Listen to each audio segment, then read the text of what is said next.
வணக்கம் நேயர்களே, ஒரு செய்தி பல கோணங்கள் நிகழ்ச்சிக்கு உங்களை வரவேற்கின்றோம். இன்றைய நிகழ்ச்சியில் காசாவில் போர் பதற்றம் முற்றுக்கு வருமா, இந்த போர் முடிவுக்கு வருமா, இது குறித்து நாம் பேச இருக்கின்றோம்.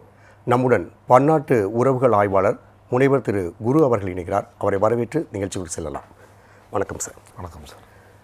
ஒரு 15 மாதங்களை தாண்டி காசாவில் போர் நிறுத்தம் அப்படின்றது அறிவிக்கப்பட்டிருக்கு.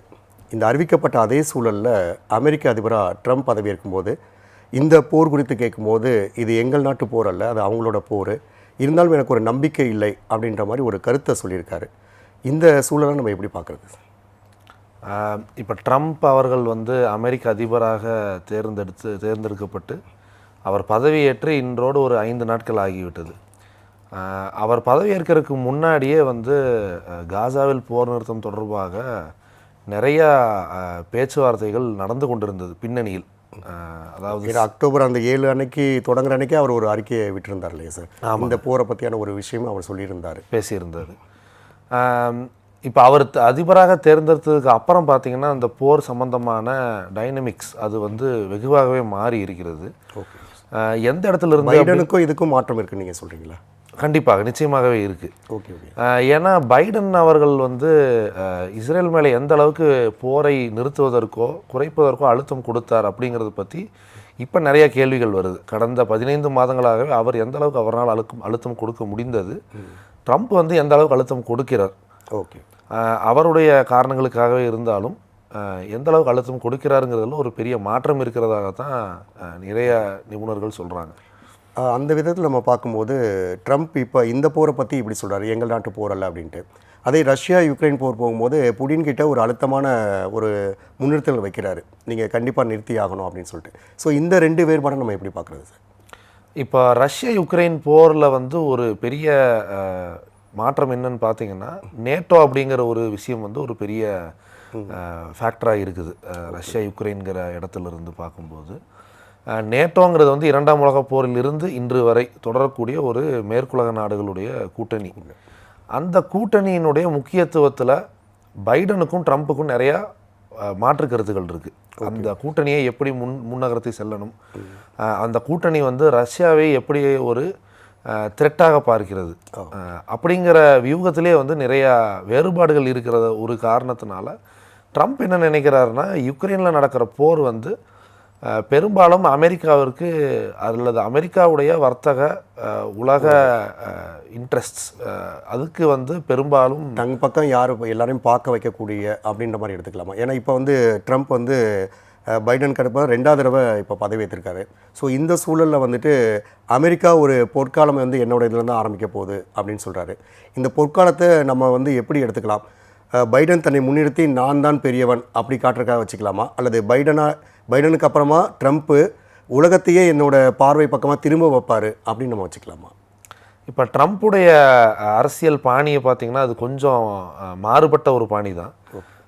அவர் ஒரிஜினலாக ஒரு தொழில் முனைவராக இருக்கிற காரணத்தினால, ஒரு பிஸ்னஸ்மேனாக இருக்கிறதுனால அவருடைய அந்த நெகோஷியேட்டிங் ஸ்டைலே பார்த்திங்கன்னா ரொம்ப டைரக்டாக இருக்கும். நேரடியாக எனக்கு இது வேண்டும், இதை நீங்கள் தருவீர்களா அப்படின்னு அவருடைய கூட்டாளிகளாகவும் இருக்கட்டும், எதிரணியில் இருக்கிறவங்களாகவும் இருக்கட்டும், யாராக இருந்தாலும் அவருடைய பேச்சுவார்த்தைங்கிறது அந்த முறையில் தான் இருக்கும். அப்படி இருக்கக்கூடிய பட்சத்தில் ட்ரம்ப் பொதுவாகவே சொல்லுவாங்க, அவர் ஒரு நிமிஷத்துக்கு நிமிஷம் மாறிடுவார் அப்படின்ற ஒரு விஷயத்தை அடிக்கடி சொல்லுவாங்க. அந்த ஒரு விஷயங்கள் இருக்கும்போது இன்றைக்கி காசாவில் இப்போ அவர் சொல்லும்போது கூட பார்த்திங்க அப்படின்னா, இது எனக்கு போர் முடிவுக்கு வருமா அப்படின்னு எனக்கு தெரியல அப்படின்னு சொல்லும்போது இவருடைய பேச்சை கேட்காம இருக்கும் பொழுது இறங்கி அடிப்பதற்கான ஒரு விஷயம் இருக்குமா? ஏன்னா நீட்டன்யாகுவுக்கும் இவருக்குமான அந்த ஒரு தொடர்பும் இருக்கும் இல்லையா? ஏன்னா அமெரிக்காவுக்கு நீட்டன்யாகுவுக்கும் ஒரு பெரிய தொடர்பு இருக்குது. இது பைடனுக்கும் ட்ரம்ப்புக்கும் எப்படி மாறும்?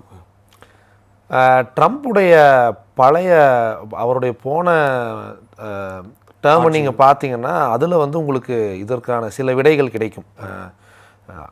எக்ஸாக்டாக அதே மாதிரி தான் இருக்குமாங்கிறத நம்மளால் சொல்ல முடியாது. இருந்தாலும் அதிலிருந்து நம்ம சில பாயிண்டர்ஸை எடுத்துக்கலாம்.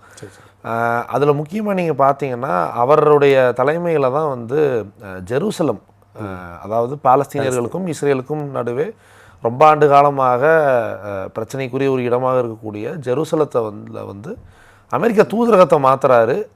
இஸ்ரேல் வந்து தன்னுடைய தலைநகரத்தையும் ஜெருசலத்துக்கு மாற்றணும்னு ரொம்ப நாளாக நினச்சிட்டு இருக்கிறதுக்கு ஒரு வகையான அப்ரூவலை கொடுக்குறாரு. அதை போலவே வந்து பைடனுடைய டேர்மில் பார்த்தீங்கன்னா குடியேறுவோர் வெஸ்ட் பேங்க்கில் வந்து இப்போ நீங்கள் காசாவில் பார்த்தீங்கன்னா யூதர்களுடைய குடியேற்றம் என்பது வந்து வெகுவாகவே 2005 அப்புறம் முற்றிலுமாக நிறுத்தப்பட்டு விட்டது. ஆனால் வெஸ்ட் பேங்க் என்று சொல்லக்கூடிய பாலஸ்தீனுடைய பெரும்பகுதி, ஜோர்டானை ஒட்டி இருக்கக்கூடிய பெரும்பகுதியில் இன்னமுமே அந்த குடியேற்றம் என்பது நடந்து கொண்டு தான் இருக்கிறது. அந்த குடியேற்றத்திற்கு வந்து பைடன் வந்து சாங்ஷன்ஸ், அதாவது ஒரு வகையான சர்வதேச தடை விதிச்சிருந்தார். அந்த தடையை வந்து ட்ரம்ப் வந்து ஆட்சிக்கு வந்த உடனேயே நீக்கியிருக்காரு.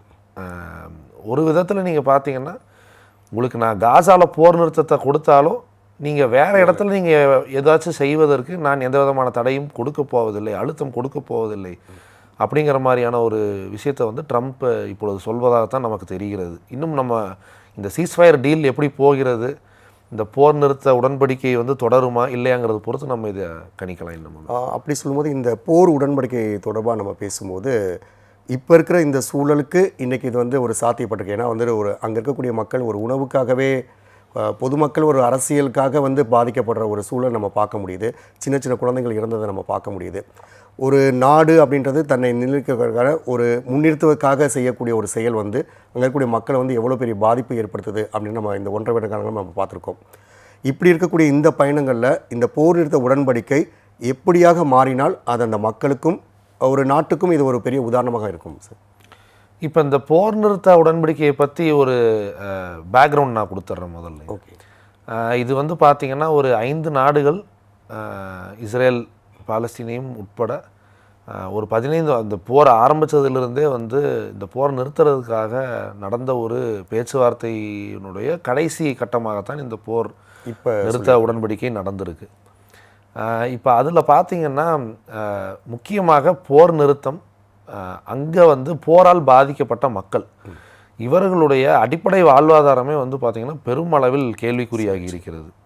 அதற்கு ஒரு முக்கியமான காரணம் என்னென்னா, இஸ்ரேல் முதல்லிருந்தே காசாவில் செய்து கொண்டிருக்கக்கூடிய பிளாக்கேடுங்கிறத வந்து நம்ம எப்படி சொல்லலாம்னா, எந்த விதமான வணிக வர்த்தக அல்லது மனித நிப்பாட்டுறாங்க. ஆமாம், மொத்தமாகவே வந்து அந்த பகுதியை வந்து ஒரு திறந்தவெளி சிறைச்சாலைன்னு கூட சொல்லுவாங்க. அந்த மாதிரியான ஒரு சூழ்நிலைக்கு தான் காசா இத்தனை வருடமாக இருந்திருக்கிறது. போருக்கு அப்புறம் அது இன்னுமே அதிகமாக இருக்குது. இப்போ அங்கே மக்களுக்கு இருக்கக்கூடிய பிரச்சனை என்னென்னா, அடிப்படை உணவு வசதிகளோ அடிப்படை சுகாதார வசதிகள் கூட இல்லாத ரெஃப்யூஜி கேம்ப்ஸ், முகாம்களில் தான் இவர்கள் எல்லாருமே தங்கி இருக்காங்க. இப்போ இந்த உடன்படிக்கை வந்து எந்த இடத்துல அவர்களுக்கு முக்கியமாக ஒரு பெரிய ரிலீஃபை கொடுக்கும் அப்படிங்கிறது நீங்கள் பார்த்தீங்கன்னா, அவர்கள் வந்து மீள்குடியேற்றம் அடையிறதுக்கான ஒரு வாய்ப்பு. இவர்கள் எல்லாருமே வந்து இன்டர்னலி டிஸ்பிளேஸ்ட், உள்நாட்டிற்குள்ளேயே வந்து போரினால் இடம்பெயர்ந்து இருக்கக்கூடிய ஒரு மக்களாகத்தான் இருக்காங்க. அவர்கள் தங்களுடைய வீடுகளுக்கு சென்று தங்களுடைய இயல்பு வாழ்க்கையை வந்து திரும்பி வரக்கூடிய ஒரு சூழ்நிலையை ஏற்படுத்துறதுக்கான ஒரு வாய்ப்பாக பார்க்குறாங்க. ஆனால் இந்த வாய்ப்பு வந்து எந்த அளவுக்கு நிரந்தரமான வாய்ப்பாக இருக்கும், இல்லை மறுபடியும் இந்த போர் மூலமா அப்படிங்கிறதான சந்தேகங்களும் வந்து கூடவே அதிகமாக இருக்குது. அதில் என்ன சிக்கல் வந்துடுது சார்? இப்போ அதில் நீங்கள் பார்த்தீங்கன்னா, நம்மளுடைய இஸ்ரேலிய பிரதமர் நேத்தன்யாகு வந்து இது மேலிருந்து திணிக்கப்பட்ட ஒரு உடன்படிக்கையாக தான் ஆரம்பத்தில் இருந்தே பார்க்குறாரு. பைடன் இருந்தப்போ அவருக்கு கிடைத்த ஒரு ஃப்ரீ ஹேண்ட், அது வந்து இப்போ அவருக்கு அந்தளவுக்கு இல்லைன்னு வந்து கருதுறாரு. ஏன்னா ட்ரம்ப்புடைய ஆட்சியில் வந்து அவருடைய சாதனையாக இதை கொண்டு வரணும். அது சாதனை என்பது வந்து வெறுமனே அவருடைய தனித்துவத்தை நிரூபிப்பதற்காக மட்டுமல்ல, அமெரிக்காவுடைய மத்திய கிழக்கு நாடுகளில் இருக்கக்கூடிய வர்த்தக தொழில் அதையும் கணக்கில் வைத்து தான் அவர் வந்து இந்த மாதிரியான விஷயத்தை எடுக்கிறாரு. ஆனால் நெத்தன்யாவுக்கு பார்த்தீங்கன்னா அவருடைய உள்நாட்டிற்குள்ளேயே வந்து பல அரசியல் கட்டாயங்கள் இருக்கிறது.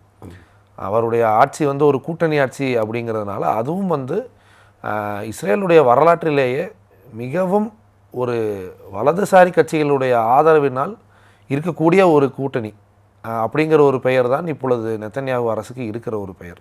வலதுசாரி கருத்துக்கள் அப்படின்னு சொல்லும்போது முக்கியமாக இங்கே வந்து இந்த போருக்கான ஒரு அடிப்படை அப்படின்னு பார்க்கும்போதே பெரும்பான்மையினர் சிறுபான்மையினர் இடத்தை பிடிக்கக்கூடிய ஒரு இடமா தான் இந்த சண்டை ஆரம்பிச்சதுன்னு சொல்லுவாங்க.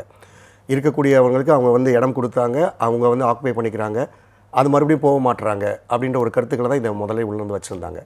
இப்படி இருக்கிற சமயத்தில் நீட்டன்யாகுடைய இந்த போக்கு வந்து அங்கே இருக்கக்கூடிய மக்களுக்கு அதுவும் அங்கே பெரும்பான்மை சிறுபான்மை தான் மாறி இருக்காங்க.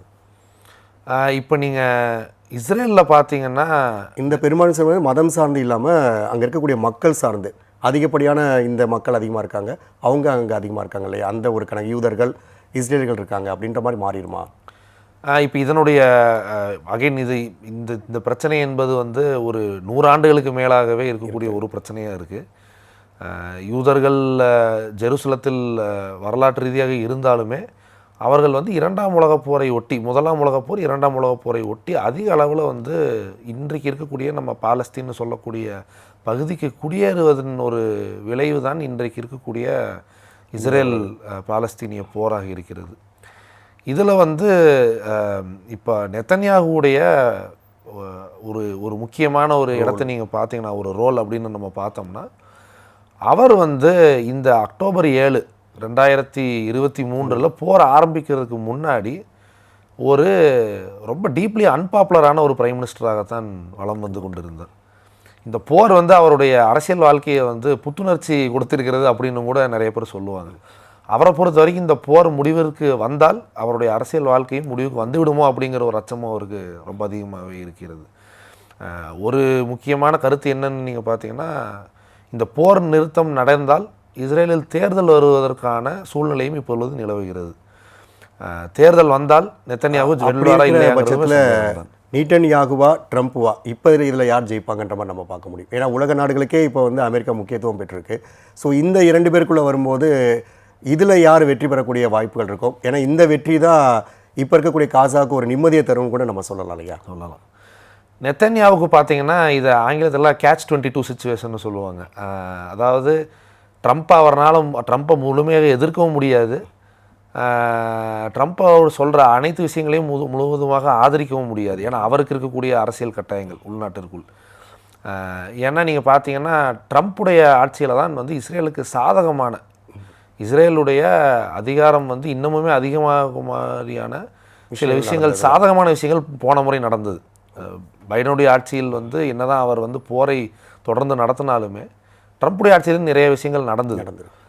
அது தொடரணும் என்பதனுடைய ஒரு கணக்கும் அவர்களிடத்தில் கண்டிப்பாக இருக்கும். அதே நேரத்தில் ட்ரம்ப்பை வந்து வெளிப்படையாக வந்து அவர் வந்து காசாவுக்கு செய்யணும்னு நினைக்கக்கூடிய ஒரு போர் நிறுத்த உடன்படிக்கையை வந்து இவரால் எதிர்க்கவும் முடியாது. ஏன்னா இங்கே வந்து இன்னொரு முக்கியமான விஷயங்கள் என்னென்னு நீங்கள் பார்த்தீங்கன்னா, அரபு நாடுகளுடன் வந்து ஒரு சுமூகமான உறவு வந்து இஸ்ரேலுக்கு ஏற்பட வேண்டும். சவுதி அரேபியா போன்ற அரபு நாடுகளுடன் சுமூகமான உறவு ஏற்பட வேண்டும் அப்படிங்கிற ஒரு பார்வை வந்து அமெரிக்காவுக்கு வந்து நீண்ட நெடுங்காலமாகவே இருக்குது. இது பைடனுக்கும் இருந்தது, ட்ரம்ப்புக்கும் இருக்கிறது இப்போ. ஆனால் ட்ரம்ப் வந்து அதை இன்னும் கொஞ்சம் ஃபோர்ஸ்ஃபுல்லாக பண்ணுறாரு அப்படிங்கிறத தான் நம்ம இப்போ பார்க்கணும். ஸோ அந்த விதத்தில் வரும்போது இப்போ வர்த்தகம் சார்ந்து வரும்போது நீங்கள் சொல்கிற மாதிரி இப்போ அரபு நாடுகள்லேருந்து தான் நம்ம பெட்ரோலியம் அதிகமான இறக்குமதிகள் இருக்குது. ஸோ இதை கைப்பற்றுவதற்கான ஒரு முயற்சியாக ரஷ்யாவும் இருக்காங்க, அமெரிக்காவும் இருக்காங்க இல்லையா? ஸோ இந்த ஒரு பெரிய ஒரு வர்த்தக போருக்குள்ளே இந்த போர் பதற்றம் இன்னும் நீடிக்கக்கூடிய வாய்ப்புகள் தான் அதிகமாக இருக்குமா? போர் பதற்றம் இன்னும் அதிகமாக இருந்தால் ஒரு உலக பொருளாதாரத்திற்கு வந்து அது ஒரு நல்ல செய்தி அல்ல. போர் மூழ்வது என்பதே வந்து ஒரு விதத்தில் பார்த்திங்கன்னா பொருளாதாரத்தை வந்து சிதைக்கக்கூடிய ஒரு விஷயமாகத்தான் மாறும். அதனால் ட்ரம்ப்புடைய ஆட்சியில் அவர் என்ன நினைக்கிறாருன்னா, அமெரிக்காவுடைய உள்நாட்டு பிரச்சனையுமே இதில் நிறையா விஷயங்களில் வரும். நீங்கள் பார்த்தீங்கன்னா அவர் என்ன நினைக்கிறாருன்னா, ஒரு தங்குதடையென்ற கச்சா எண்ணெய் சப்ளை, க்ரூட் ஆயில் சப்ளை வந்து உலகம் பூரா இருக்கும் பட்சத்தில் அமெரிக்க பொருளாதாரமும் நல்லா முன்னேறும் என்ற ஒரு கருத்து அவரிடம் இருக்கிறது. பணவீக்கம் வந்து நீங்கள் பார்த்தீங்கன்னா அமெரிக்காவில் கட்டுக்குள் கொண்டு வர்றதுக்கு ரொம்ப முயற்சி பண்ணிகிட்டு இருக்காங்க. அமெரிக்காவில் மட்டும் இல்லை, இந்தியா உட்பட பல உலக நாடுகள்லேயுமே அந்த ஒரு எதிர்பார்ப்பு இருக்கிறது. அதற்கு போர் நிறுத்த வேண்டும் என்று தான் அமெரிக்கா மட்டுமல்ல பெரும்பாலான உலக நாடுகளுமே நினைக்கிறது. இந்த அரங்கில் வந்து உங்களுடைய கருத்துக்களை தெரிவித்தமைக்கு மிக்க நன்றி குரு சார். மிக்க நன்றி சார். மற்றொரு நிகழ்ச்சியில் சந்திக்கலாம் நேயர்களே. நன்றி, வணக்கம்.